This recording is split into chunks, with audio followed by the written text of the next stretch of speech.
నదిలో మునిగితే క్లీన్ అవుతుందా? అగ్నిలో పడితే క్లీన్ అవుతుందా? కాదు. ఆత్మ అగ్నికి కాలేది కాదు, నీటితో తడిచేది కాదనమాట. ఒకవేళ తడిచేది అయితే కాలేదైతే ఎప్పుడో క్లీన్ అయిపోయేది కదా, అలా తడిచేది కాదనమాట. సో అందువల్ల ఆత్మని జ్ఞాన యోగాలతో, మెడిటేషన్తో, ధ్యానంతో, శుద్ధ సంకల్పాలతోనే క్లీన్ చేసుకోగలుగుతాం.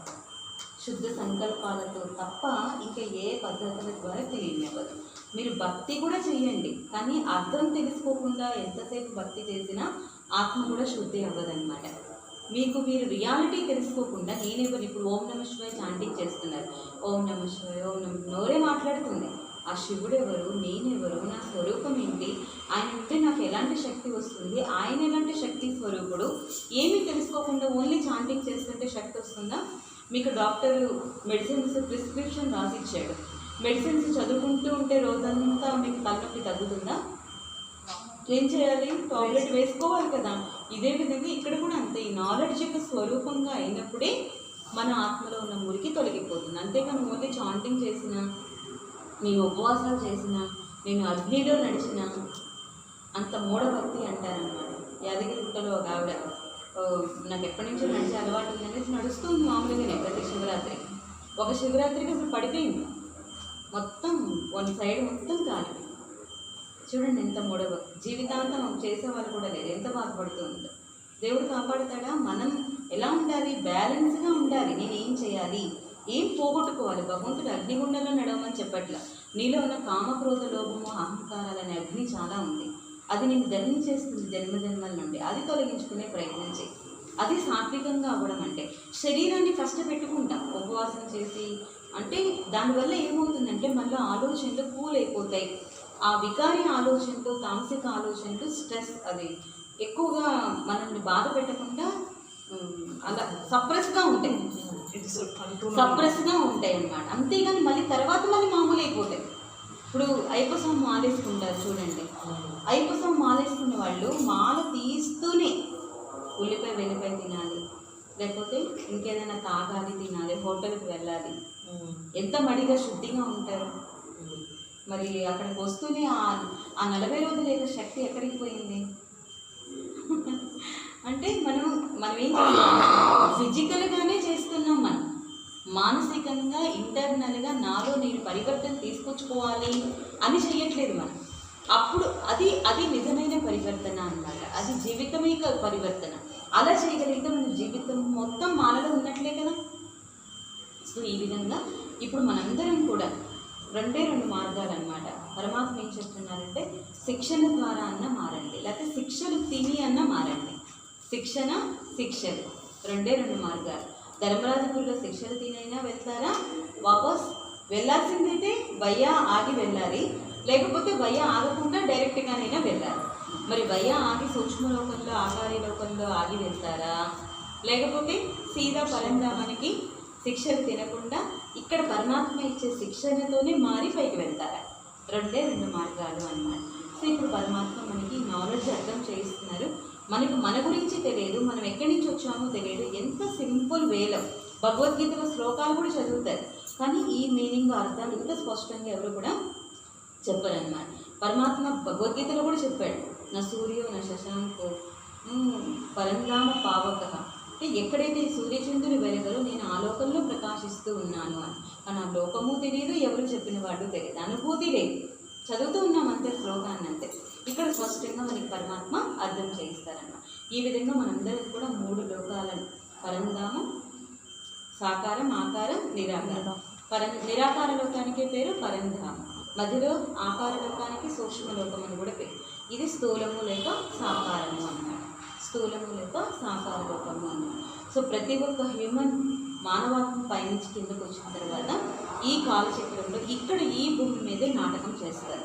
పైనేమి లోకాలు లేవు, కిందేమి లోకాలు లేవు. ఒకవేళ ఉండుంటే ఎప్పుడో సైంటిస్టులు పరిశోధన చేసి అక్కడక్కడ వెళ్ళిపోయేవారు, పైకి కూడా వెళ్ళిపోయేవారు. అన్ని రకాల లోకాలేమి లేవన్నమాట. ఇదే లోకం, ఇదే భూమి, ఇదే స్వర్గం, ఇదే నరకంగా ఇప్పుడు మారిపోయింది. ఇప్పుడు తిరిగి మళ్ళీ ఇదే హెవెన్గా, మళ్ళీ దేవభూమిగా, మళ్ళీ పుణ్యభూమిగా మళ్ళీ తిరిగి ఇదే మారుతుంది. ఎవరెవరైతే ఇప్పుడు తమని తాము ట్రాన్స్ఫర్ చేసుకున్నారో, సెల్ఫ్ ట్రాన్స్ఫర్మేషన్, స్వపరివర్తన చేసుకున్నారో వాళ్ళే మళ్ళీ తిరిగి డివైన్ హ్యూమన్ బీయింగ్స్గా, నరుడి నుంచి నారాయణుడిగా మారి వాళ్ళే ఆ వైకుంఠానికి యజమానులుగా అవుతారన్నమాట. సత్యయుగం అంటే వైకుంఠమే, లక్ష్మీనారాయణ రాజ్యం అన్నమాట. వాళ్ళు కూడా హ్యూమన్ బీయింగ్సే, మనలాంటి మనుషులే, కాకపోతే దివ్యమైన గుణాలు, వాల్యూస్ అన్నమాట. ప్యూరిటీ, పవిత్రత, వ్యవహారంలో ఆత్మికత్వము, మధురత, ఇవన్నీ కూడా అన్నమాట. సో ఇవన్నీ మనం తీసుకొచ్చుకోవాలి. ఒక శిల్పి విగ్రహాన్ని చెక్కేటప్పుడు ఎంత అందంగా కళ్ళు, డిజైన్ ఇవన్నీ ఎంత చక్కగా దిద్దుతాడు. కర్మలతో ఇప్పుడు నన్ను నేను శృంగారం చేసుకుంటున్నాను, నన్ను నేను డివైన్గా తయారు చేసుకుంటున్నాను.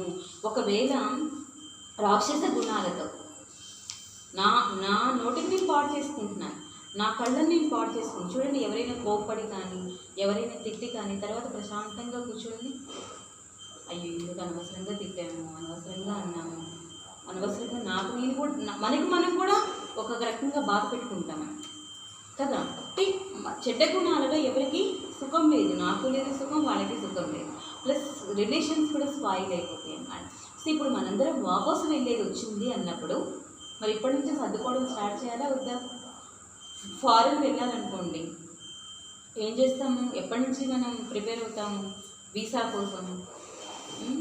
ఎంత చెకింగ్ ఉంటుంది, టెస్ట్ ఉంటాయి, మన బాడీ పరీక్ష చేస్తారు, వీసా కోసం ప్రయత్నిస్తాము, ఎంత చేసి చేసి చేసి అప్పుడు అక్కడికి విదేశాలకు పర్మిషన్ వస్తుంది.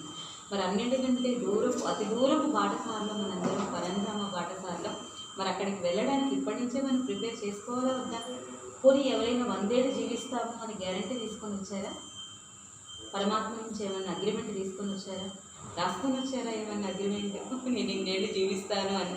డాక్టర్ కూడా గ్యారంటీ లేదు. ఇందిరాగాంధీని రక్షక భటులే భక్షక భటులే చంపేశారు.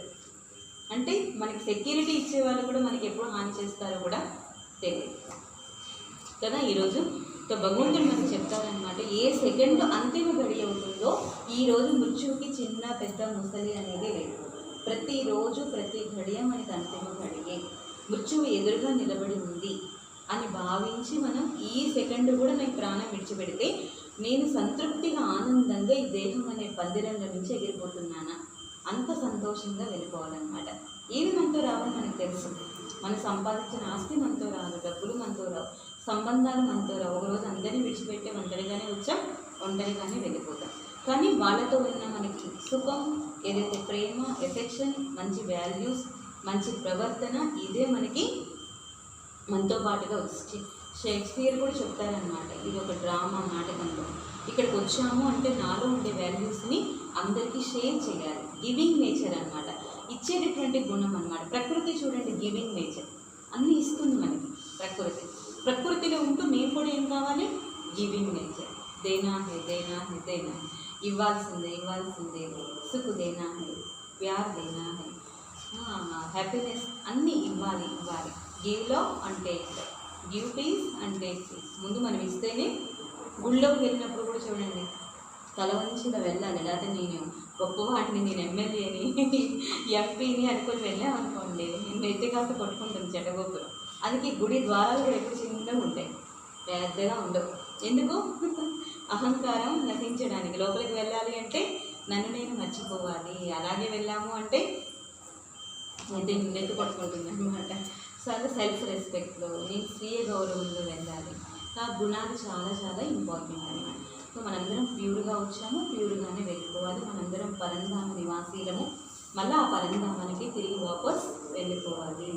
ఇది మనందరి యొక్క అసలు లక్ష్యం అనమాట. ఇక్కడ భలే బోల్డ్ నీళ్ళు ఖాళీ చేసేస్తాం. జాబ్ చేసిన వాళ్ళైతే ఇన్ని కూడా తిరుగుతూ ఉంటారు, అడ్రస్లు ఎన్ని చేంజ్ చేసుకుంటూ ఉంటారు. కానీ మనందరి పర్మనెంట్ అడ్రస్ అయితే, ఆత్మీయ అడ్రస్ అయితే శరీరాలకు భలే ఉన్నాయి వేరుగా, కానీ మనందరి పర్మనెంట్ అడ్రస్ ఒకటే. మనందరి పర్మనెంట్ ఇంట్రడక్షన్ పరిచయం కూడా ఒకటే, ఆత్మ. మనందరం కూడా ప్యూర్ సోల్, ప్రేమ స్వరూపాత్మల, శాంత స్వరూపాత్మల. కాబట్టి నేను అలాగే ఇతరులతో బిహేవియర్ చేయాలి, నేను అలాగే ఇతరులతో మాట్లాడాలి. వీళ్ళెవరు, ఏ ఊరు నుంచి వచ్చారు, ఏ భాష, ఏ కులము, ఏ మతము, అవన్నీ మనకు అవసరం లేదు. మన ఇంట్లో పనిచేసే పని మనిషి కూడా మనం రెస్పెక్ట్ ఇవ్వాలి. ఇవ్వలేదనుకోండి, వాళ్ళు మనతో మంచిగా బిహేవియర్ చేయాలి, అవునా కదా. మనం ఎక్కే రిక్షా వాడితో కూడా చాలా ప్రేమగా, ఏమో ఒకవేళ వాళ్ళతో నేను రూట్గా బిహేవియర్ చేస్తే రేపు ఇంకో రోజు కర్మ నాకు అదే రూపంలో వచ్చి నన్ను బాధ పెడితే, అవునా కదా. సో కర్మ అలా ఉంటుంది అన్నమాట. సార్ నేను నల్గొండలో ఉన్నప్పుడు యాక్చువల్లీ చాలా పెద్ద ప్రోగ్రామ్ చేశామన్నమాట. యూత్ ర్యాలీ ఒకటి వచ్చింది, చాలా పెద్ద ప్రోగ్రామ్ చేశాను. ఎంపీ వచ్చారు, ఎమ్మెల్యే వచ్చారు. నేను అన్నీ సెట్ చేసేసి ప్రోగ్రామ్ అయిపోయింది, ఇంకంతా మా సామాన్లు అన్నీ సెట్ చేసి సర్దింగ్ చేసేసి ఆ కళ్యాణ మండపం ఖాళీ చేయించి వాళ్ళతో ఓనర్తో వాళ్ళతో చెప్పి మాట్లాడి నేను స్కూటర్ మీద వస్తున్నాను. సడన్గా ఎవరో ఒక వ్యక్తి, నేను స్లోగా వస్తున్నానో నాకు తెలియదు, బాగా అలసిపోయి కూడా ఉన్నాను నేను. ఎవరో ఒక వ్యక్తి వచ్చి వెనక నుంచి ఇలా తెచ్చాడనమాట. బండి మీదే వస్తున్నా నేను, సడన్గా ఆగానమాట. ఏంటి అసలు ఎవ్వరు ఆపట్లేదు అక్కడ. ఆ టీ కొట్టు వాళ్ళు ఉన్నారు, ఎవరున్నారనమాట. ఇది అలా కొడుతుంటే ఎవరు మాట్లాడరేంటి మీరు ఎవరు అని అంటే, ఆయన పిచ్చి వాళ్ళు ఏం అనుకోవద్దు అలాగా అని చెప్పానన్నారనమాట. సరే అని చెప్పనేసి ఇంక నేను మళ్ళీ వచ్చేసాను అనమాట. నేను ఇంకా అంటే నేను అనుకున్నాను అనమాట, ఎప్పుడో నేను కొట్టాను ఒక దెబ్బ. ఇప్పుడు సడన్గా ఆ దారిలో వస్తుంటే నన్ను నేను కొట్టించుకొని క్లియర్ చేసుకొని ఉంటాను అని చెప్పని అనుకున్నాను అనమాట. అంటే ఇట్లాంటి అంటే కొన్ని కర్మలు ఎలా ఉంటాయంటే మనం అప్పుడు ఆ టైంలో ఇది ఎందుకు ఇలా జరిగింది అని క్వశ్చన్ వేసుకుంటే దానికి సమాధానం అసలు ఎక్కడ దొరకదు అనమాట. మనం గత జన్మ యొక్క స్మృతులు, మెమోరీస్, కర్మలు ఇవన్నీ కూడా ఉంటాయి కదా. సో ఇవన్నీ కూడా ఎప్పుడో ఒక రోజు ఏదో ఒక విధంగా అలా క్లియర్ అయిపోతూ సమాప్తి అయిపోతూ ఉంటాయి అన్నమాట. సో మనందరం కూడా ఈ డ్రామాలోకి వచ్చాము, ఎంతమందితో మనం పాత్ర ప్లే చేసాము, ఇప్పుడు ఉన్నటువంటి రిలేషన్స్తో చాలా దగ్గర పాత్ర ఉన్నందుకే వాళ్ళతో మనం కలిసి ఉన్నాము. ఇది కూడా మనం క్లియర్ చేసుకుంటాం, ఒకరోజు చేసుకుని ప్యూర్ అయిపోయి పరంధామానికి మనందరం కూడా వాపస్ తిరిగి వెళ్ళిపోవాలన్నమాట.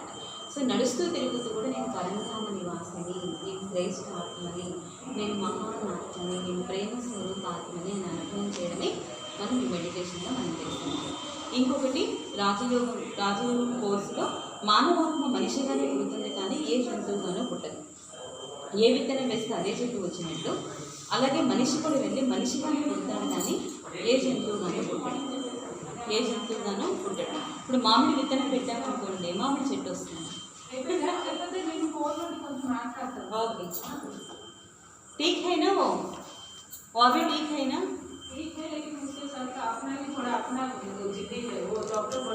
మనిషి వెళ్ళి జంతువుగా పుడతారు. 84 లక్షల జీవరాశులు ఉన్నాయి. 84 లక్షల జీవరాశుల్లోకి ఆత్మ వెళ్ళిపోతుంది అని చెప్పని అలా చెప్పారు. 84 లక్షల జీవరాశుల్లోకి ఆత్మ వెళ్ళిపోతుంది అంటే మనిషి దోమగా పుట్టచ్చు, పందిగా పుట్టచ్చు, ఎలుకగా పుట్టచ్చు, ఆవుగా పుట్టచ్చు, అలాగైనా పుట్టచ్చు. చేసే కర్మల్ని బట్టి అలా పుడతారు అని చెప్పని చెప్పారు. ఒక రకంగా ఎందుకు అలా చెప్పారు? ఒక రకంగా మీరు అలా ఆలోచించండి. పోనీ మరి ఈ ప్రపంచంలో ఎవరి సంఖ్య పెరగాలి? జంతువుల సంఖ్య పెరగాల, మనుషుల సంఖ్య పెరగాల? అందరూ పాపాలు చేసిన వాళ్ళే కదా. మరి జంతువుల సంఖ్య పెరగాలనే మనుషుల సంఖ్య ఎందుకు పెరుగుతుంది? జనాభా అంటే అందరూ మనుషులుగానే పుడుతున్నారు, జంతువులుగా పుట్టట్లేదన్నమాట. అంటే ఈరోజు మనం చూస్తున్నాం కదా, కొంతమంది పుట్టగానే చేతులు కాళ్ళు సరిగ్గా పనిచేయవు, ఐసీయూలో పెట్టేస్తారు. కొంతమందికి కళ్ళు మంచిగా పనిచేయవు, హార్ట్లో బ్లాకేజెస్ ఉంటాయి. మరి పుట్టగానే వాళ్ళకి ఎందుకున్నాయి? మనుషులే కదా. మరి వాళ్ళ కర్మలన్నీ జంతు జన్మలోనే సమాప్తి చేసుకొని మానవ జన్మలోకి వచ్చిన తర్వాత మరి వాళ్ళ జన్మలు ఎలా ఉండాలి? ఎంత హ్యాపీగా ఉండాలి. కానీ అలా ఉన్నాయా? లేవు. ఎందుకని? ఇక్కడ చూపిస్తున్నారు. చాలామంది అలా అనుకుంటారు, మనిషి చనిపోతే మానవ శరీరంలోకి ప్రవేశిస్తుంది కానీ జంతువుల్లోకి వెళ్ళదన్నమాట. జంతువుల్లోకి వెళ్ళదు, తిరిగి మనిషిగానే పుడుతుంది కానీ ఏ జంతువుల్లోకి వెళ్ళదన్నమాట. ఏ విత్తనం పెడితే అదే చెట్టు వస్తుంది కదా. మామిడి విత్తనం పెట్టాము, మామిడి చెట్టు వస్తుంది. అరటి చెట్టు పెడితే అరటికాయలు వస్తాయి. అంతేగాని మామిడికాయల నుంచి మామిడి విత్తనం పెడితే జామకాయలు రావు కదా. మిరప చెట్టు నుంచి యాపిల్ కాయలు రావు కదా. వస్తాయి అలాగేమైనా? రావు కదా. ఏ విత్తనం పెడితే అదే చెట్టు వచ్చినట్టు అలాగే మనిషి కూడా వెళ్ళి మనిషిగానే పుడతాడు, హ్యూమన్ బీయింగ్. దానిలో ఉన్నవాడుగా లేనివాడుగా పుట్టచ్చు, అంగవైకల్యంగా పుట్టచ్చు, పరిస్థితులతో పుట్టచ్చు, దుఃఖంతో పుట్టచ్చు, సుఖంతో పుట్టచ్చు. ఆ వయోభేదం వాళ్ళు చేసిన కర్మలు బట్టి ఉంటుంది. అంతేగాని జంతువుగా మాత్రం ఎవ్వరూ పుట్టారు. మరి ఎందుకు అలా చెప్పారు? ఎందుకు అలా భయపెట్టారు? ఆ రోజుల్లో కోర్టులు లేవు, జడ్జెస్ లేరు, పోలీసులు లేరు, న్యాయ చట్టం అనేది లేదు, ఎవరో పెద్ద మనిషి ఉండేవారు. మరి వాళ్ళకి భయం ఎలా ఉంటుంది? ఒక తప్పు చేయకూడదు అనేసి. అందుకని శాస్త్రాల్లోనే ఏం చేశారు? ఇలాంటి పాపకర్మలకి చేయించకుండా ఉండాలి అంటే అప్పుడు వాడు బతికి ఉండొచ్చు, ఉండకపోవచ్చు. సో అందుకని వాళ్ళ శాస్త్రాల్లోనే కొన్ని కథల్ని క్రియేట్ చేసి ఆ కథలతో మనుషులకు ఒక అవేర్నెస్ తీసుకురావాలి అని చెప్పని, ఇప్పుడు మీరు ఈ కర్మ చేస్తే ఇలా పుడతారు అని చెప్పని భయపెట్టారనమాట.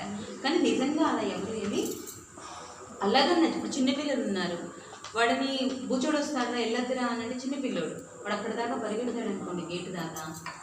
అమ్మో బూచోడు వస్తాడని చెప్పిందిగా మమ్మీ, దెబ్బకు మళ్ళీ వెనక పరిగెత్తుకుంటూ నవ్వుకుంటూ మళ్ళీ వచ్చేస్తాడు. అది ఇంకొంచెం పెద్ద అయిన తర్వాత మీరు చెప్పండి, బూచోడు వస్తాడురా అంటే వింటాడా? గేట్ తలుపు తీసేసుకుంటాడు, బయటకు వెళ్ళిపోతాడు. వెళ్ళిపోయింది కూడా మనకు తెలియదు అనమాట. ఎందుకని? బూచోడలేడు వెళ్ళాడు, ఇంటి చూస్తాడు, బూచోడలేడు వెళ్ళాడు, తను వెళ్ళిపోతుంది అనమాట. సో అదేవిధంగా ఆ రోజుల్లో మనుషులకి కూడా ఒక భయం కోసం పాపకర్మలు చేయకుండా ఇలా చేస్తే ఇలా పుడతారు అని చెప్పడానికి కథల రూపంలో కొన్ని తయారు చేసి అలా పెట్టారు. కానీ ఇది వాస్తవం కాదు. నిజంగా అలా పుట్టే పని అయితే ఈరోజు ప్రపంచంలో ఇంతమంది పోలీసులు ఎందుకు అసలు? యాక్చువల్లీ చట్టాలు ఎందుకు ఇన్ని? ఎవరు పాపకర్మ వాడు జన్మల్లో పోయి అనుభవించేటప్పుడు కదా. వాస్తవంగా మనిషే జంతువే అన్నమాట. మనిషే జంతువు. సపోజ్ ఒక పులి ఉంది, పులి స్వభావం ఏంటి? క్రూరత్వం. అదే ఒక తాబేలు ఎలా ఉంటుంది? కుందేలు ఎలా ఉంటుంది? పూర్తిగా డర్పోక్ అనమాట. చాలా డెలికేట్గా సున్నితంగా ఉంటాయి. మరి దానాత్మ వెళ్ళి కుందేల్లోకి వస్తే అది ఎలా బిహేవియర్ ఉంటుంది? అలా ఉండదు అనమాట. ఏ బీజం ఆ బీజమే అనమాట. అంతేగాని కుందేలు ఆత్మ వెళ్ళి పులి ఆత్మ లోపలికి అలా చేంజ్ అవ్వదన్నమాట. సో ఆ విధంగా మనిషి ఆత్మ మనిషిగానే పుడతారు, కానీ జంతువుగా మాత్రం పుట్టరు. అలా చాలా కష్టమైపోతుంది. ఈ సంస్కారాలు మళ్ళీ ఆ సంస్కారాలు, మళ్ళీ ఆ సంస్కారాలు వెళ్ళి ఈ సంస్కారాలు, అలా చాలా కష్టమైపోతుంది అనమాట. సో అందువల్ల ఇక్కడ భగవంతుడు ఏం చెప్తున్నారంటే, ఇలా తిరగలు మరగలుగా ఉండదు అన్నమాట. చిత్రగుప్తుడు అంటే ఎవరో కాదు, పైనుండి చిత్రగుప్తుడు లెక్కలు రాస్తుంటారు అంటారు కదా. పైనేమి లెక్కలు రాయరు, మీ ఆత్మనే హిసాబ్ కితాబ్ లోపల రికార్డ్ చేసుకుంటూ ఉంది. చైతన్యమైనటువంటి సీసీ కెమెరా అన్నమాట. ఇదేంటిది? చైతన్యమైన సీసీ కెమెరా. మనం చేసే ప్రతి కర్మ ఇక్కడ పళ్ళు పోకుండా రికార్డ్ అవుతుంది అన్నమాట. ఇక్కడ మనం గడిచిపోతాం, టైం అయిపోతుంది, మనం ఏజ్ బార్ అయిపోతాం, కానీ కర్మ మాత్రం ఇక్కడ లోపల రికార్డ్ అవుతుంది అన్నమాట. అది మన లోపలిని, మన యొక్క హిసాబ్ కితాబ్ని తెలియజేస్తూ ఉంటుంది అన్నమాట. ఈ విధంగా మనందరం కూడా జన్మ తీసుకుంటూ, అయితే పాపాత్మగా పాపం చేసిన వాళ్ళు కూడా ఇప్పుడు చూడండి, కొంతమందికి పూర్వజన్మలో యాక్సిడెంట్ ఏదైనా అయిందనుకోండి, ఆ యాక్సిడెంట్ ఎంత బలంగా అవుతుందంటే నడుములో కావచ్చు, మెడ మీద కావచ్చు, కాలులో కావచ్చు, వాళ్ళు ఆ పెయిన్ని ఎంతగా అనుభవం చేస్తారంటే తిరిగి రీబర్త్ లోపల కూడా ఆ పెయిన్ని వాళ్ళు అనుభవం చేస్తారు. అంటే అంత సడన్ స్ట్రోక్ అనమాట. అది సడన్గా జరిగినప్పుడు ఆ మెమొరీ లోపల, ఆత్మ యొక్క మెమొరీ లోపల, రికార్డ్ లోపల ఆ జ్ఞాపకం ఉందనుకోండి, ఆ శరీర నిర్మాణం జరిగేటప్పుడు కూడా అలాగే జరిగింది. యాక్చువల్ అక్కడ ఏ డ్యామేజ్ ఉండదు, కానీ నొప్పి ఉంటుంది. ఎక్స్రే తీసినా కూడా ఏం కనిపించదు, కానీ నాకు పెయిన్ ఉందండి అంటారు. ఎగ్జాంపుల్ ఇదే. సడన్గా ఇప్పుడు యాక్సిడెంట్ అయింది, నడుముకి బాగా బ్రేక్ అయిపోయింది, నడుము ఇరిగిపోయినంత పని అయిపోయింది, ఇంకా అలాగే శరీరం విడిచిపెట్టేశారనుకోండి, ఆ ఆత్మ ఆ నొప్పిని బేర్ చేసింది కదా, ఆ నొప్పి ఆత్మలో బాగా ఉండిపోయింది. ఆ నొప్పితోనే మళ్ళీ వేరే గర్భంలో ప్రవేశిస్తుంది కదా. ప్రవేశించినప్పుడు ఆ ఫీలింగ్ అనేది, ఆ స్మృతులు అనేవి పోవన్నమాట. దాంతో శరీరం తయారయ్యేటప్పుడు ఆ పార్ట్ లోపల పెయిన్గా అనుభవం చేస్తారు. తిరిగి మళ్ళీ జన్మ తీసుకున్నప్పుడు ఆ పెయిన్ని అనుభవం చేస్తుంది అనమాట. నడుముకి ఎక్స్రే తీసినా ఏమి ఉండదు, అన్ని బాగానే ఉంటాయి వెనుముఖాన్ని, కానీ ఉంది అంటే నాకు పెయిన్ తల్లి గర్భంలో మళ్ళీ పుట్టే వాళ్ళకి తల్లి కాదు, యాక్సిడెంట్ అయిపోయిన ఆత్మ ఏ శరీరంలో ప్రవేశించిందో లోపల గర్భంలో తన శరీరం తయారవుతూ ఉంటది కదా, ఆ తయారయ్యే శరీరానికి పెద్ద అయిన తర్వాత కూడా వాళ్ళు పుట్టి పెరుగుతూ కూడా వాళ్ళకి నొప్పి ఫీల్ అవుతారు.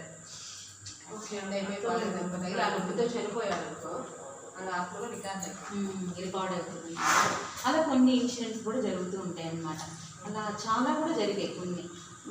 మాకు ఇక్కడ ఏం లేదు ప్రాబ్లం, కానీ ఎందుకు అలా ఉంది అని అంటే ఆ మెమొరీలో ఆ కర్మ యొక్క ప్రభావం అన్నమాట. అది నొప్పి ఉండడానికి కూడా కర్మ ప్రభావం ఉంటుంది. ఎవరికైనా దుఃఖం ఉండొచ్చు, కాలు తీసేసి ఉండొచ్చు, కాలు నరికేసి ఉండొచ్చు, చేయి నరికేసి ఉండొచ్చు.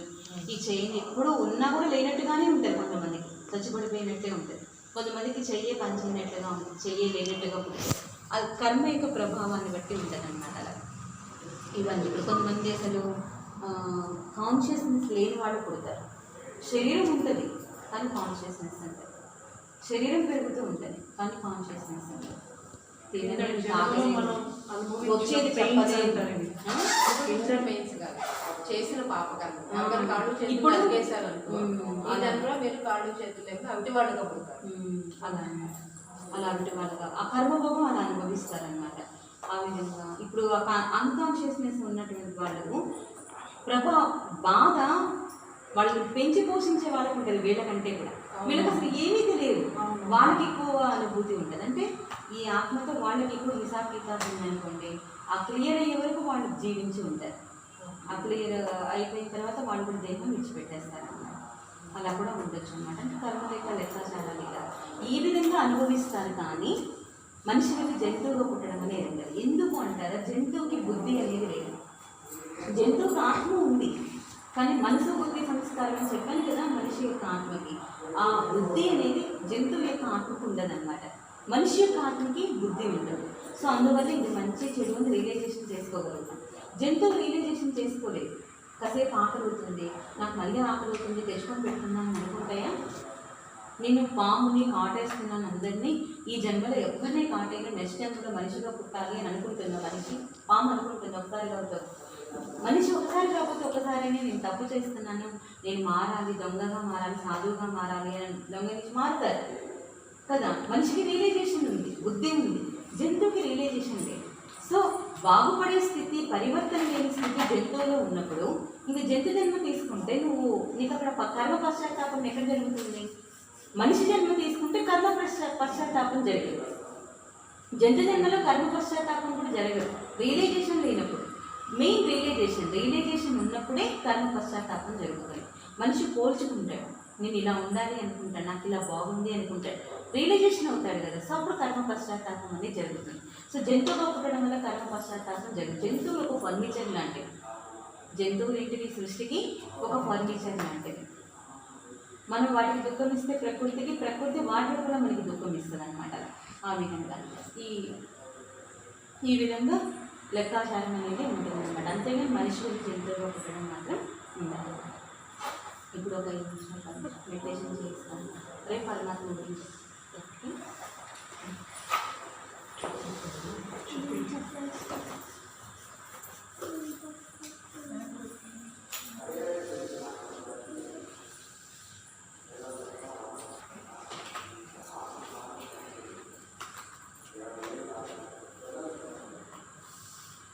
రిలాక్స్గా, హఠం ఏం లేదు, మనం ఫ్రీగానే కేవలం ఇక్కడ మనసునే మనం పరమాత్మ దగ్గరికి తీసుకొని వెళ్తాం, పరంధామానికి తీసుకొని వెళ్తాం. ఆరాంగా కూర్చుంటాం.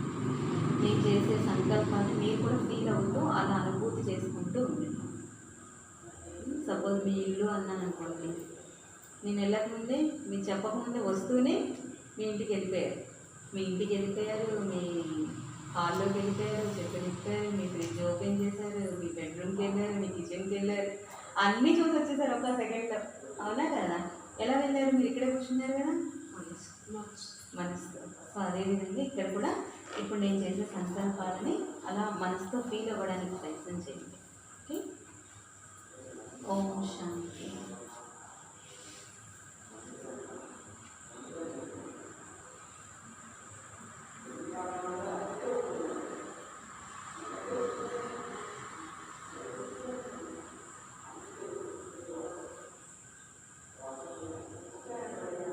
వాళ్ళెవరో మాట్లాడుతున్నా ఉంటారు. రాజుగారు, మైకు కాదు, రాజుగారే. అవునా? రాజుగారి స్పీచ్ అండి. ప్రతి దగ్గర బాక్స్ ఉంటుంది కదా, రూమ్లో ఏర్పడుతుంది, ప్రతి రూమ్లో ఏర్పడుతుంది.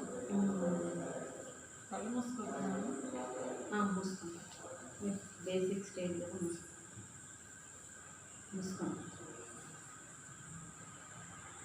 అర్థంలో చూసుకున్నప్పుడు కేవలం మీ బాహ్య శరీరం మాత్రమే కనిపిస్తుంది. కానీ మీది ఈ బాహ్య శరీరం కాదు.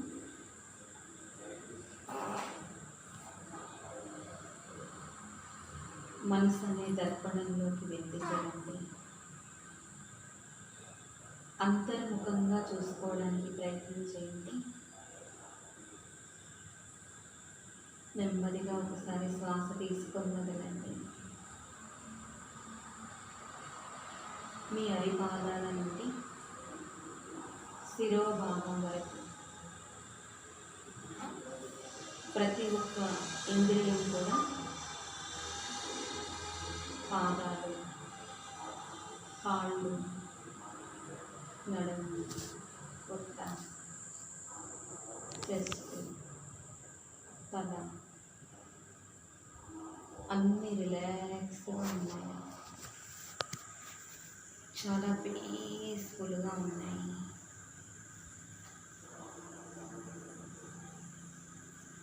కేవలం మీ మనస్సుని మీ రెండు కనుబొమ్మల మధ్య ఏకాగ్రం చేయండి. మనం సాష్టాంగ నమస్కారం చేసినప్పుడు కూడా మన రెండు చేతులను నుదుటి మీదకు తీసుకొని వస్తాం కదా, అలా మీ మనస్సుని భృకుటిలో ఏకాగ్రం చేస్తున్నారు. నెమ్మదిగా లోపలికి వెళ్ళే ప్రయత్నం చేయండి. మీ పూర్తి శరీరం అంతా ఒక లైట్ బల్బులాగా వెలుగుతుంది.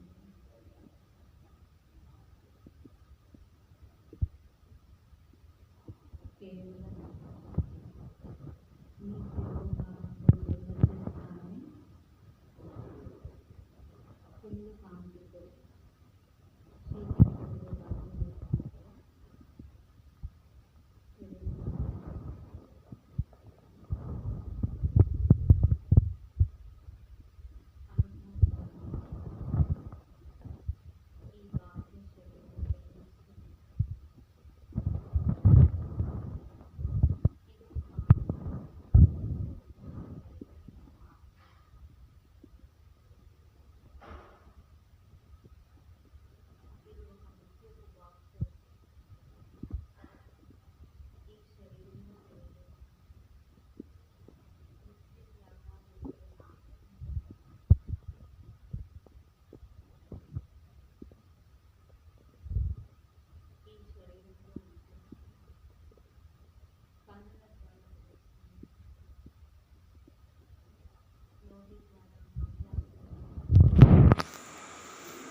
చెవుల ద్వారా వింటున్నాను. చేతుల ద్వారా కర్మ చేస్తున్నాను. నా పూర్తి శరీరం యొక్క చైతన్యం అంతా కేవలం నేను ఆత్మ.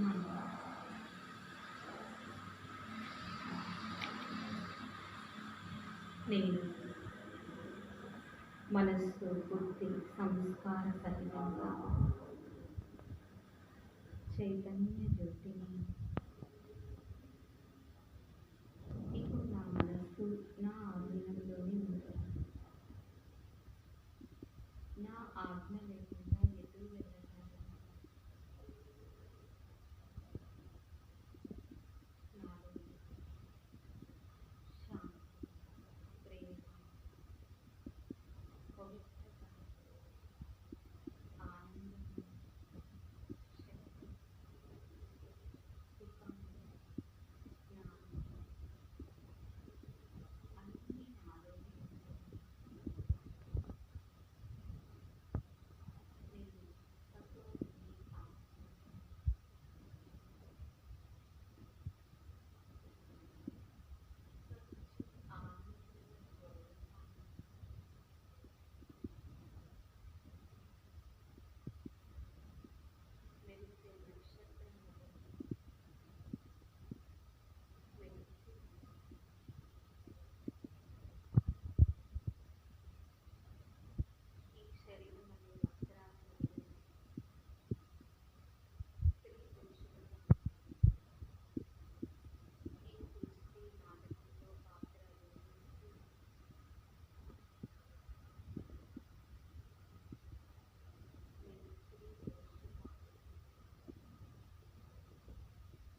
విమానం ఎగిరిపోయినట్లు మనస్సు యొక్క సంకల్ప శక్తి ద్వారా ఈ దేహం అనే పంజరంలో నుండి స్వేచ్ఛాకాశంలోకి స్వతంత్ర పక్షి వలె ఎగిరిపోతున్నాను. దేహ సంబంధాలు, దేహ ఆకర్షణ, వైభవాలు అన్నింటికి అతీతంగా సూర్య, చంద్ర, నక్షత్ర మండలాలకి కూడా పైన బంగారు అరుణ కాంతులతో ప్రకాశించే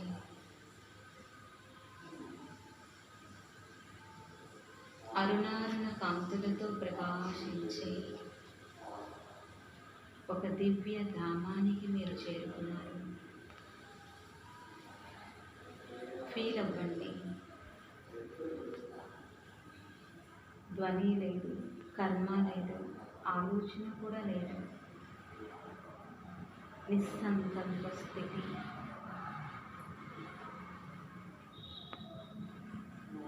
మీ వలె వెలుగుతూ ఉన్న ఆత్మజ్యోతుల్ని చూడండి. మీరు ఒక twinkle star, shining star, powerful star, pure star,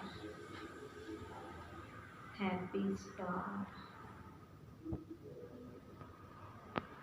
ఈ ప్రపంచంలో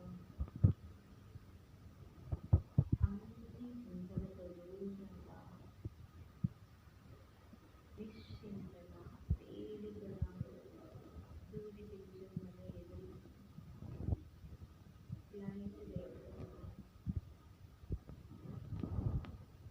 ఇది ఒక ప్రకాశవంతమైన ప్రపంచం. ఇక్కడ ఒక డివైన్ స్టార్, సుప్రీం స్టార్, మహాజ్యోతి, పరంజ్యోతి, సదాశివ జ్యోతి తన కిరణాలనే బాహువులని చాచి మిమ్మల్ని తన ఒడిలోకి తీసుకుంటున్నారు. ఫీల్ అవ్వండి. పరమాత్మ కిరణాలనే బాహువులలో మీరున్నారు. మీ సమస్త భారము దిగిపోయింది. మీ పూర్తి శరీరం, ఆత్మ ప్యూర్ ఎనర్జీతో రీఛార్జ్ అవుతుంది. లేజర్ కిరణాల వలె మీ ఆత్మ ఆ పరమశక్తితో మమేకమవుతుంది. ఓషియన్, సముద్రం మాదిరిగా అనంత కిరణాలలో, ప్రకాశ కిరణాలలో శక్తివంతంగా అవుతున్నారు. మీలో ఉన్న వ్యర్థము,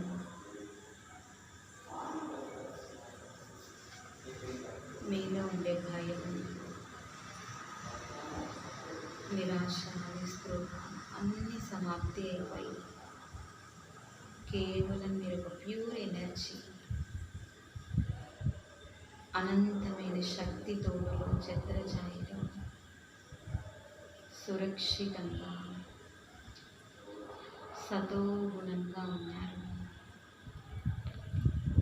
మీ చుట్టూ ఇంద్రధనస్సు వలె ఒక ఆరా మీ చుట్టూ వ్యాపించి ఉంది. ఇది పరమాత్మ ఛత్రఛాయ,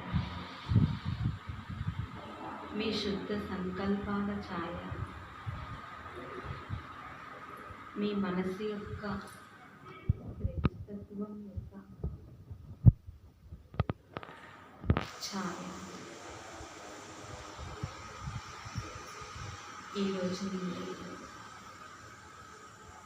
నేను ఈ స్థితిలోనే స్థితి అవుతుంది. ప్రతి ఒక్కరిని నా ఆత్మిక సోదరి సోదరుడిగా భావించి కర్మలు చేస్తాను, సుఖాన్ని ఇస్తాను, ప్రేమని పంచుతాను. నేను ఒక డివైన్ లైట్ని.